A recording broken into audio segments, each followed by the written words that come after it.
Ok, salut, bienvenue à vous tous. Nous allons faire un exercice important en analyse combinatoire. Alors, dénombrement. Maintenant, nous avons les chiffres 1, 2, 3, 4, 5, 6, 7. Maintenant, on va déterminer, n'est-ce pas, les nombres de 5 chiffres différents qu'on peut former avec ces chiffres-là. D'abord, je vais utiliser la méthode des cases, ou bien le principe fondamental de l'analyse combinatoire. Eh bien, ok. Puisque c'est 5 chiffres, nous allons faire 5 cases. Un, 2, 3, 4 et puis 5. Donc, le premier chiffre, le deuxième chiffre, le troisième chiffre, le quatrième chiffre et puis le cinquième chiffre. Ok? Maintenant, on veut tous les nombres de 5 chiffres qu'on peut former avec les chiffres, n'est-ce pas? Un, 2, 3, 4, 5, 6, 7. Eh bien, pour le premier chiffre, pas de problème, il n'y a pas de zéro, il n'y a pas de doute là maintenant. Puisqu'on a combien de chiffres à 7 chiffres, eh bien, le premier chiffre, il y a 7 possibilités de choisir le premier chiffre, c'est-à-dire ça peut être n'importe quel chiffre ici, ça peut être n'importe quel chiffre ici, d'accord? N'importe quel, un, 2, 3, 4, donc il y a 7 possibilités. Maintenant, étant donné que les chiffres sont différents, sont distincts, maintenant, si j'ai choisi par exemple 1, eh bien le deuxième ne serait pas, elle ne saurait être 1. Pour cela, il peut être n'importe lequel des choses et des chiffres ici. C'est pourquoi il reste 6 possibilités.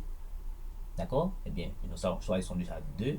Maintenant, parmi les 7, il reste 5 pour le troisième. Il reste 6 possibilités, 4 possibilités, 4 possibilités pour le quatrième. Et puis 3 possibilités, n'est-ce pas, pour et le cinquième. Donc ça fait un nombre total, selon le principe classique, la formule classique de la combinatoire, ce sera 7 par 6, et 7 par, alors 7, pardonne-moi, 7 par 6, par 5, par 4, par 3.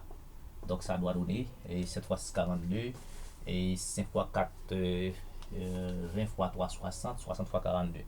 Donc 60 par 42, donc ça fait exactement 2580. Donc il y a 2580 nombres. 2580 nombres différents, d'accord, qu'on peut former avec ces chiffres-là. Maintenant, si à la deuxième question, on vous dit combien de nombres de 5 chiffres différents qu'on peut former, mais on veut que ces nombres soient impairs.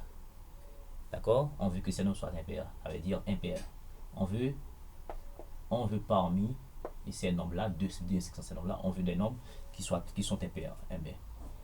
Impair parmi ces chiffres-là, on va constituer un nombre de 5 chiffres avec ces chiffres, mais on veut que ce soit impair. Et bien, pour impair, il faut terminer par 3, par 1. Il y a la possibilité de terminer par 1, par 3, par 5 et par 7. D'accord? Donc, un nombre est impair s'il se termine, d'accord, par 1. Alors, avec ces chiffres-là, d'accord, 1, 3, 5, 7. Donc, il y a 4 possibilités de choisir le dernier chiffre, d'accord? Il y a 4 possibilités de choisir le dernier chiffre. Maintenant, puisque j'ai choisi déjà un des chiffres parmi les 7, maintenant pour le premier, maintenant, il reste 6 possibilités. 5, 4 et puis 3. Attention à vous. Donc, pour identifier un nombre impair, il faut regarder comment, n'est-ce pas, ce nombre-là se termine. Est-ce que se termine par 1, par 3, par 5, par 7, avec ces chiffres? Bon, maintenant on n'a pas 9, donc s'il y avait 9, on peut intégrer 9 ici. Maintenant, on n'a que 7 ici, donc 1, 3, 5, 7. Maintenant, il suffit de faire le produit. Maintenant, 6 fois 5, 30. 30 fois 4, donc on va avoir n impair. 6, 30, alors, et 6 par 5, 30, par 420, par 3, par 12, par 4. Donc ça va faire 120 par 12. Donc ça nous donne 120 et par 12. Donc ça fait 1440. Donc il y a 1440 nombres impairs. D'accord? Parmi tous les nombres de ces chiffres différents avec ces chiffres-là. Maintenant, on veut les pairs. Maintenant, les pairs maintenant. Ceux qui sont pairs. Ok? On veut ceux qui sont pairs. Alors, pairs. Un nombre est pair. Et avec ces chiffres-là, il faut que ce nombre se termine par 4, par 2, par 4, et puis par 6. D'accord? Parmi ces chiffres-là. Donc, si le nombre de 5 chiffres se termine par 2, il est pair. Par 4, il est pair. Par 6, il est pair. Donc, il y a 3 possibilités de choisir le dernier chiffre. Maintenant, pour le premier, puisqu'on a déjà choisi 1 parmi les 7, il reste 6. Donc, on a choisi 2, donc il va rester 5, 4 et puis 3. D'accord? Attention à vous Et suivez, n'est-ce pas, reprendre le texte et l'exercice avec moi et vous allez vite comprendre. Donc, ça va faire ici 30, 120 fois 9, ça fait 120 et fois 9, ok, ça fait 1080. Donc, ça veut dire 6 par 5, par 4, par 3, par 3. Donc, ça fait 1080. Donc, rappelez-vous, on avait en tout 2580 nombres et de 5 chiffres différents avec les chiffres 1, 2, 3, 4, 5, 6, 7. Maintenant, on a trouvé combien impair? 1480 impairs. Maintenant, on a trouvé combien pair? 1080. Donc, il suffit de faire la somme. Vous allez voir, si je fais 1080 plus 1440, ça veut dire 1440 nombres pairs plus 1080 nombres impairs. Ça fait 0, ça fait 4 plus 8, ça fait 12, ça fait 5 et ça fait 2000, effectivement, 2580 nombres et de 5 chiffres différents avec les chiffres 1, 2, 3, 4, 5, 6, 7. Ok? Maintenant, je peux augmenter la question. Si je vous dis, et combien, d'accord, de ces nombres qui se terminent par 1? Ok? Alors, par 7. Et combien de ces nombres, d'accord, et se terminent, alors, vous mettez des points d'expression, se terminent, d'accord, par 5 par exemple. Par 5 par exemple. Toujours des nombres de 5 chiffres. Ou bien je prends par exemple par 7. Se termine par 7. Et bien se termine par 7, toujours des nombres de 5 chiffres se terminent par 7. Eh bien, il faut dire combien de 7 qu'on a là, ici. Combien de 7 qu'on a là.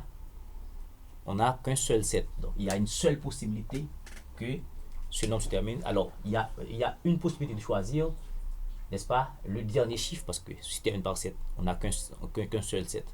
D'accord? Maintenant, après quoi, on a choisi 1. Donc, parmi les 7, il reste 6, 5, d'accord, 4, et puis 3. Donc, ça va faire ici 6 fois 5, 30 fois 4, 120. 120, ça va faire 360. D'accord? Donc, N et 3, ici, ça fait 360. Ok? 6 fois 5, 30 et 120. Ok? 120 et fois 3, ça fait 360. 120 fois 3, ça fait 360. Ok? Voilà. Maintenant, si on veut, par exemple, continuer, combien, n'est-ce pas, et quelle autre question que je veux poser? Ceux qui sont inférieurs, n'est-ce pas, ceux qui sont inférieurs à 4000, n'est-ce pas, des nombres de 5 chiffres différents, n'est-ce pas, inférieurs à 4000. Des nombres de 5 chiffres différents, n'est-ce pas, inférieurs à 4000. Mais qu'est-ce que je fais? Je fais toujours 5 cases. D'accord? 5 cases. Eh bien, inférieur à 4000. Donc, un nombre est inférieur à un autre. Il faut voir comment, n'est-ce pas? Et ce nombre commence comment? Par quel chiffre que ce nombre commence? Maintenant, d'abord, il faut regarder. Maintenant, inférieur à 4000, pour que le nombre soit inférieur à 4000, il faut qu'il commence par 3, par 2, par 1 parmi ces chiffres. Donc, il y a ici, il peut commencer par 1. Si le nombre commence par 1, il est inférieur à 4000. S'il commence par 2, il est inférieur à 4000.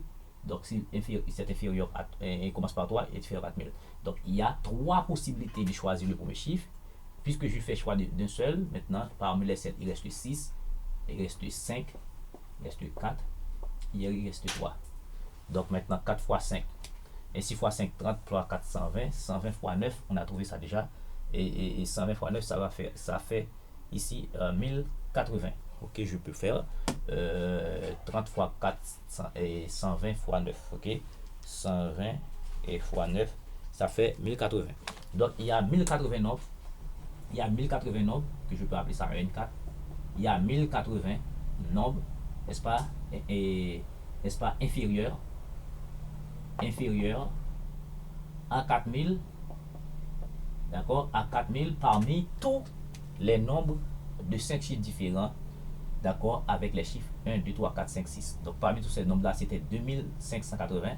Parmi ces 2580 nombres, il y a 1080 qui sont inférieurs à 4000. C'est extrêmement important. Ok? Maintenant, quelle autre question que je vais poser? Bon, Si on trouve ceux qui sont inférieurs à 4000, donc on peut trouver ceux qui sont supérieurs à 4000. D'accord? Pour faire le réciproque, la réciproque, je m'excuse. Donc, ici, ceux qui sont supérieurs à 4000. Supérieurs à 4000. 1, 2, 3, 4, 5. OK? Ceux qui sont supérieurs à 4000. Eh bien, pour voir est-ce que ce qu'on fait est correct, supérieur à 4000. Si le nombre est supérieur à 4000, donc il doit terminer, il doit commencer par, et supérieur à 4000, il doit commencer par 5. Si le nombre commence par 5, il est supérieur à 4000. Peu importe. Même 5000 est supérieur à 4000. D'accord? Maintenant, voilà. Et s'il commence par 6, c'est supérieur à 4000. S'il commence par 7, c'est supérieur à 4000 et on est dans le contexte de ces chiffres-là. Et bien maintenant, il y a 3 possibilités. D'accord? Il y a 3 possibilités. Voilà. Voilà. Et bien maintenant, ici, ça va faire combien de chiffres il reste? On choisit un seul. Maintenant, ça va faire ici, parmi les 7, il reste 6, il reste 5, il reste 4 et il reste 3. Donc ici, ça va faire inférieur à 4000, supérieur à 4000, c'est le contraire. Supérieur à 4000, c'est 5, 6. Voilà, laisse-moi voir, ça fait 30, 120 fois 9, ça fait également 1080. 1080 plus ça ne donne pas la chose. Donc il y a un embouglio ici, donc je dois quand même réfléchir à cet exercice là. Ok?